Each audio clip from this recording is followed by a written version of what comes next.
Invention is a determining factor for economic growth. Creating things, that is, inventing, is the only way for humans to increase their standard of living. Why has the economics profession almost completely ignored invention? In this video, I will discuss some of the rare economists who have investigated invention. Before I get started, I want to point out what should be obvious to everyone. You have to invent something before you can produce it or manufacture it. That is, reproduce it. You have to reproduce it before you can distribute it. You have to distribute it before you can consume it. That is the law of causality in economics. A number of economists are confused about this. They think, like the Keynesians, that consumption causes production and can precede production. That's completely confusing cause and effect. A number of Austrian economists believe that savings is what causes invention. That's just insane. Saving money does not tell you how to create a semiconductor, a microprocessor, an airplane. It doesn't tell you how to create a laser. This is just pure, unadulterated bullshit. Economists focus tons of efforts on finance, when in fact, finance is just a small lubricant for all these processes. It's not the primary. Economists also spend a ton of time on supply and demand, which is about production, distribution, and price. This is not the main cause of economic growth. Other economists spend forever on manufacturing, that is, reproduction. The best result, if you optimize manufacturing, distribution, finance, and all the rest, you get to an optimum steady state. You end up with a limit to the economy unless you invent something. As the economist Jacob Schmookler points out, quote, the vast, and I would say all the meaningful economic changes since the Stone Age, or for that matter during the recent centuries in the West, were only possible because of technological progress. As I stated, it's very rare for economists to actually study this very important subject.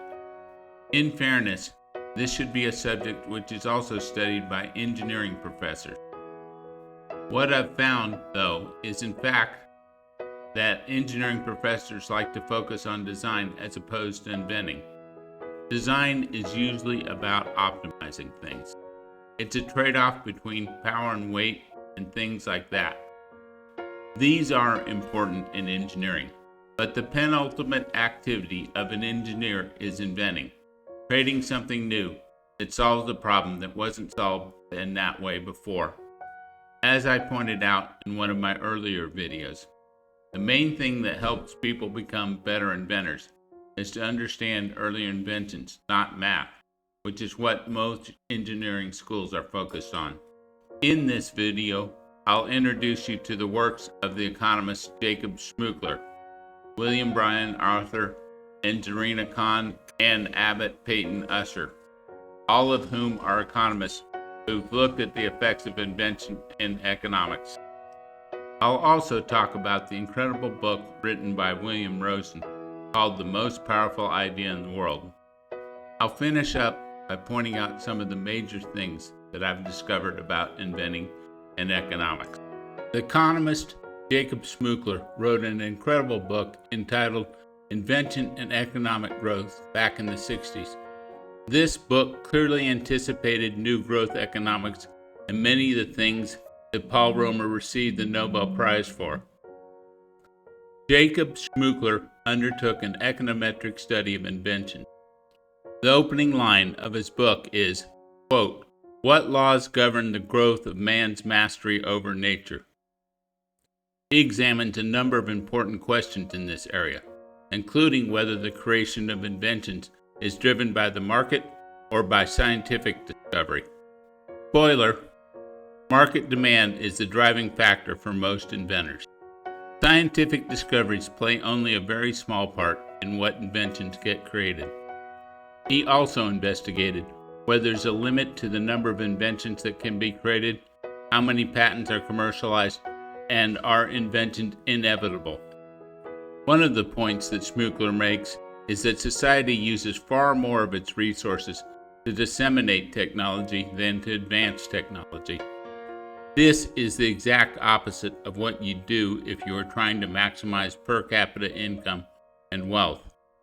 This is a particularly relevant question to the discussion of whether inventions are subject to scarcity.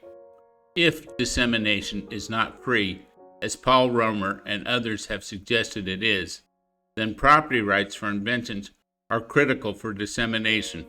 Schmuckler defines an invention as a new combination of pre-existing knowledge which satisfies some want or need.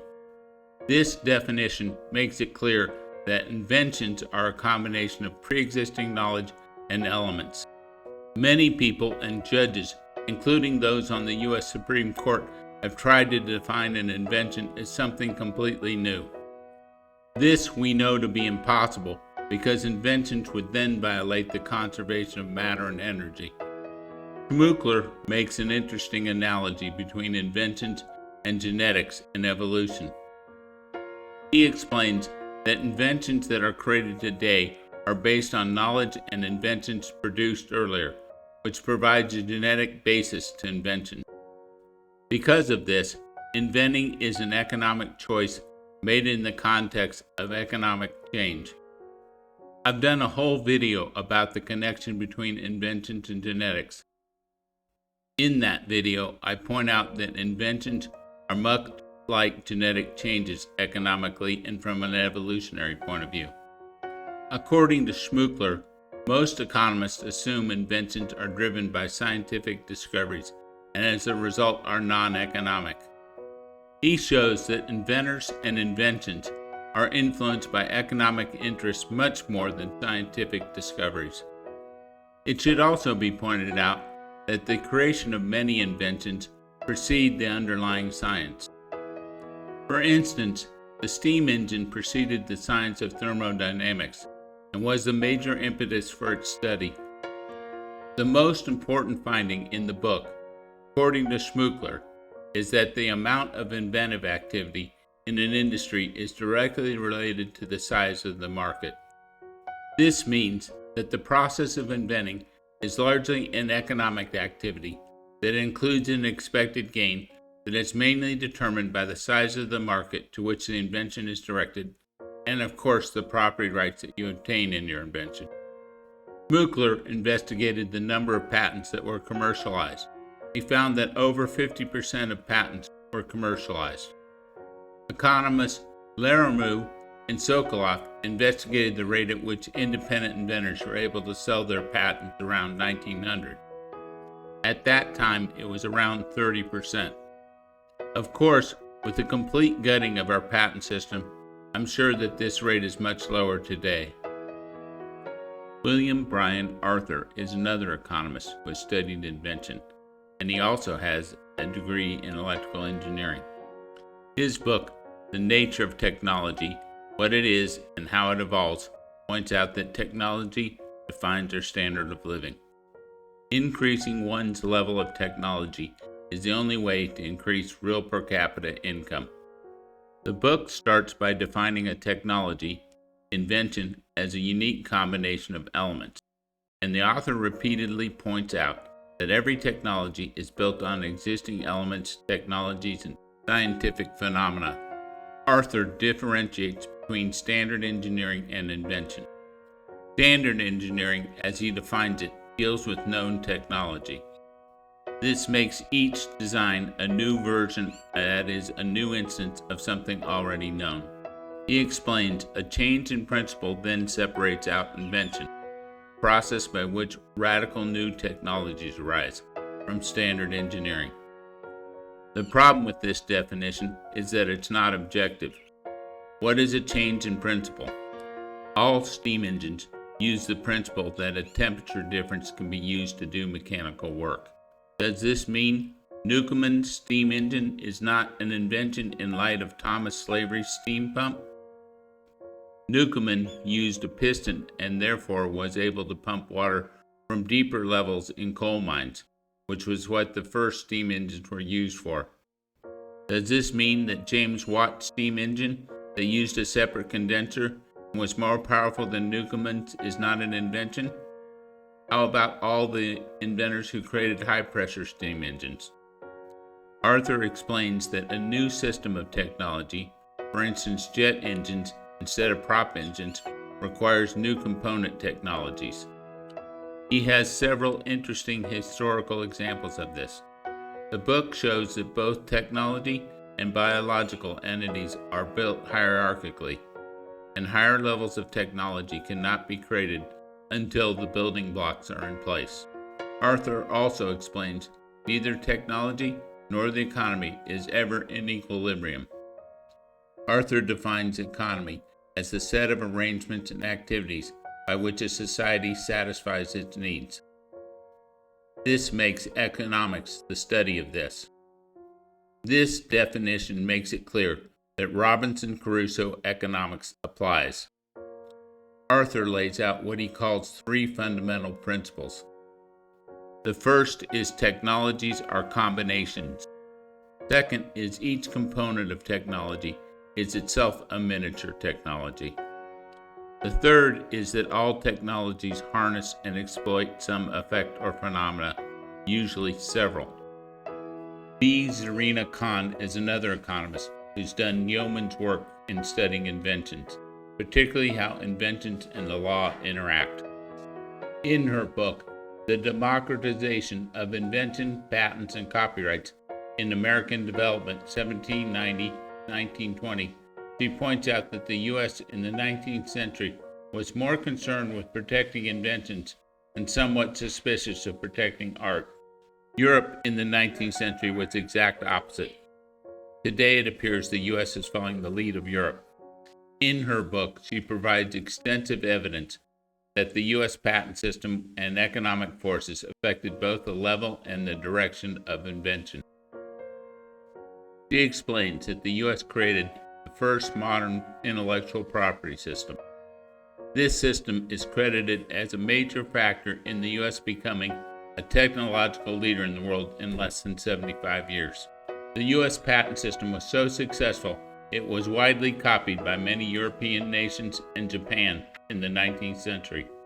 Another economist who studied invention was the economic historian Abbott Patterson, who cataloged his ideas in the book The History of Mechanical Inventions, which was originally published in 1929.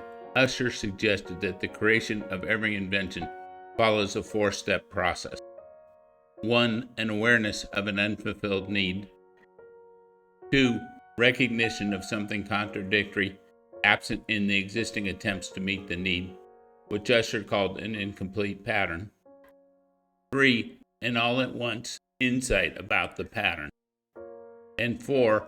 A process of critical revision during which the insight is tested, refined, and perfected. The final person I'll mention who studied inventions is not an economist, he's a journalist. His name is William Rosen. He wrote an incredible book called The Most Powerful Idea in the World, which shows that it was England's patent system that encouraged many English scientists to work on practical inventions and not just theoretical science. While in France, the scientific community shunned everything having to do with commerce to exploit their ideas. Rosen explains that the Industrial Revolution was first and foremost a revolution in inventions. He has a very interesting way of illustrating the dominance of English-speaking people living in countries with property rights for inventions driving the Industrial Revolution. He points to a steam engine locomotive in the Science Museum in London known as the Rocket. It was built in the 1820s to transport goods from Manchester to Liverpool. The Rocket incorporated hundreds of inventions. If you could magically edit out all the inventions created in England, Scotland, Wales, and America, the Rocket would still run. If you did the same thing with the inventions created in Italy, Sweden, France, or China, the display would be empty. Based on my research, here are the 6 natural laws of invention. Of course, the modern Kantian philosophers that dominate academia hate the phrase natural laws. According to them, everything is ambiguous, nothing is real, nothing is set, everything is fluid under the pseudoscience pushed by academia. But I'm going to ignore that bullshit. I'm going to name these laws of invention. The first law of invention is the conservation law. That is, that all inventions are a combination of existing or known elements. As I pointed out before, this has to be true due to the conservation of matter and energy.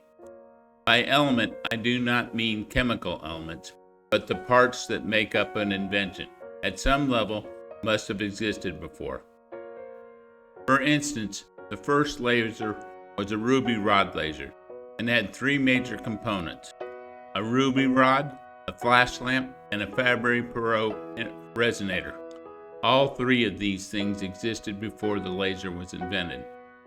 For those people who want to point to American element 94, curium element 96, Berkeley element 97, all of these chemical elements are made up of protons, neutrons, and electrons. All of these were existing elements. The second law of invention is called the causality law of invention. Invention precedes production or reproduction. Production precedes consumption. This simple fact is missed by 99% of all economists. This statement is true of every invention. In order to consume or use an invention, it first has to be invented. It then has to be produced. Very few things that we consume or use are not inventions. Some of the exceptions include mother's milk and air. This explains why inventions define our standard of living and not production or consumption, which idiots like the Keynesians suggest. The third law of invention is the set law of invention. Every invention is a combination, and every invention can act as an element that is a component for another invention. This means that the number of potential inventions grows combinatorially.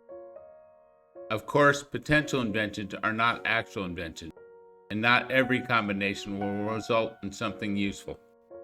This does not absolutely prove that the number of inventions is infinite. However, for the number of potential inventions to be limited, there would need to be some reason why new inventions suddenly were not combinable with older inventions. In fact, the world has shown more interconnectedness between technologies.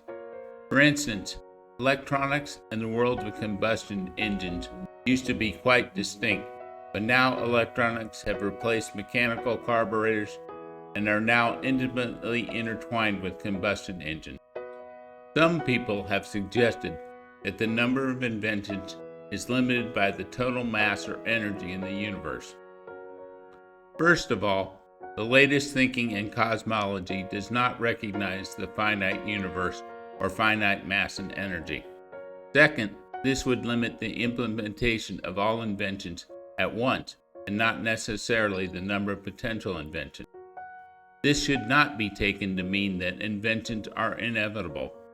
There have been many cases where people have lost technologies, including medieval Europe, which lost the knowledge of the invention of cement, and many other things, resulting in a catastrophic collapse in the economic status of most people in Europe. The fourth law is the rate law of inventions. The rate of invention is dependent on the number of inventors, the size and set of elements the inventors can access, and the size and set of their goals. Inventions are combinations of elements and connections, but an individual has to put these combinations together.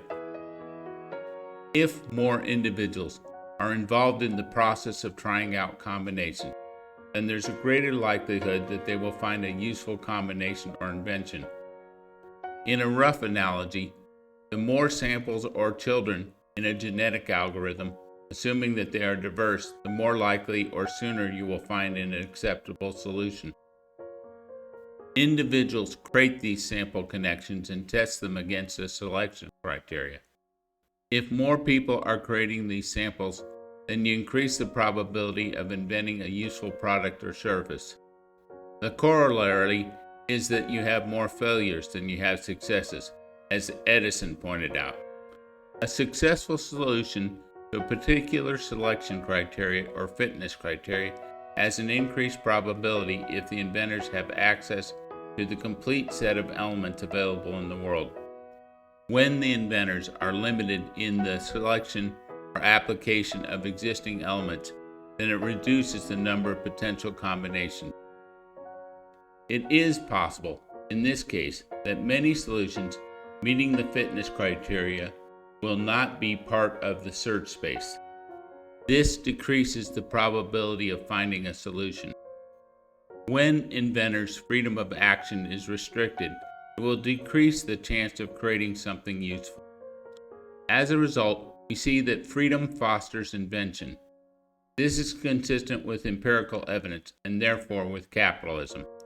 That is, the economic system that is created when natural rights are protected by governments. Invention is not encouraged by plagiarism. Plagiarism results in wasted resources. This is one of the reasons for the patent system. We do not want people to plagiarize, but invent around a patent, which creates a diversity of inventions, which is good. An inventor is the first person to create a new technology because they added to the store of human knowledge. Even innocent copycats do not add to the store of human knowledge. A corollary is that invention is fostered by wide dissemination of the invention on how to build or practice earlier inventions. Without this dissemination, individuals will waste time recreating technology. This is why a patent system requires a description of how to practice the invention. However, this does not mean just throwing people at the problem will work.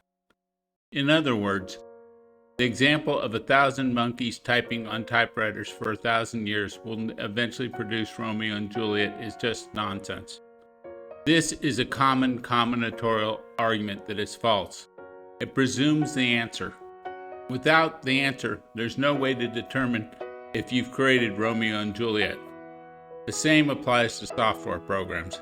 The time to create a useful software program with random combinations is virtually infinite. Reason and knowledge of technology and science are also keys to successful inventors. Not all inventors are created equal. The fifth law of invention is the commons law of invention. Inventions are not subject to overuse. The creation of inventions is subject to underinvestment without property rights for inventions.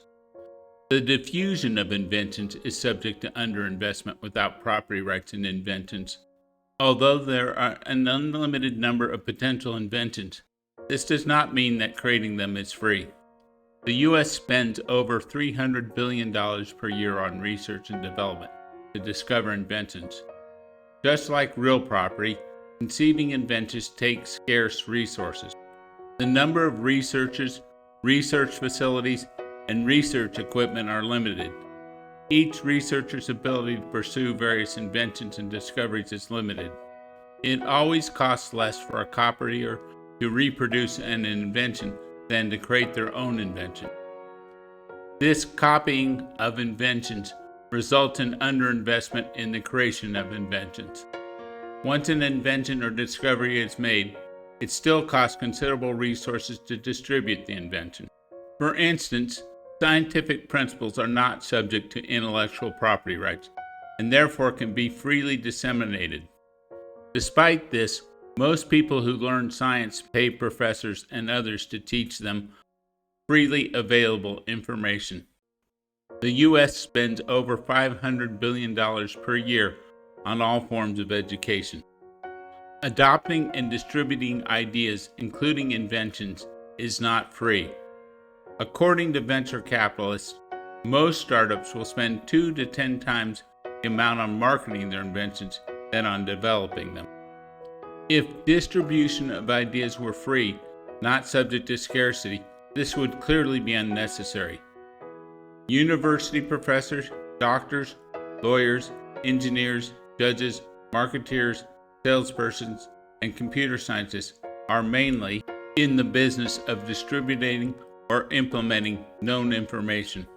Most of these professionals would be unnecessary if distributing information was frictionless. Distributing information is extremely expensive, especially new information. Without property rights for inventions, most people and institutions will not spend the additional money required to create and distribute inventions. This results in underinvestment in creation of inventions, which results in slower economic growth. The sixth law of invention is called the income law of inventions, and it states that the per capita income of a large group of people can only increase over the long term if their level of technology increases. Real per capita increases in income can only result from new technologies. Adding capital, that is money or existing equipment, without any invention associated with capital, will result in elevating everyone to a certain efficiency level. However, never above that level. Once every worker has all the capital resources they can use in their job, they've hit a maximum output. I've given you a brief introduction into the few economists who spent the time to actually look at one of the most important subjects in all of economics, that is invention. In fact, the interesting thing is that engineering schools also have not spent very much time or money looking into the process of inventing. Inventing is the only way to increase our level of technology, and increasing our level of technology is the only way we increase our per capita income. Long live freedom, damn it.